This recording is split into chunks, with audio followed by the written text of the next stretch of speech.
Prosthetic joint infection case discussion. A 70-year-old diabetic male presents with hip pain 8 weeks after total hip replacement. He has poorly controlled diabetes, HbA1c greater than 8. On examination, the joint is swollen, warm, and tender.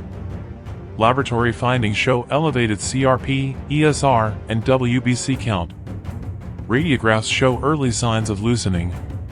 Possible VIVA questions. How does diabetes mellitus contribute to the risk of prosthetic joint infection?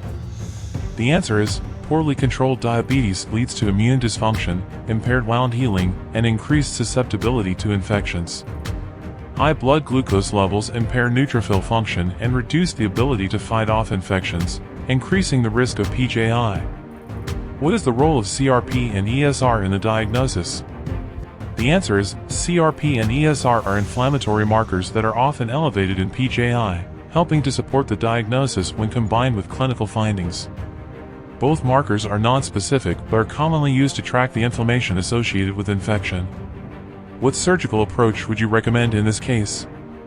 The answer is, one-stage revision arthroplasty could be considered for patients who are not suitable for two-stage procedures. Given the chronicity of the infection, 8 weeks post-surgery, and the patient's medical condition, a one-stage revision may be appropriate.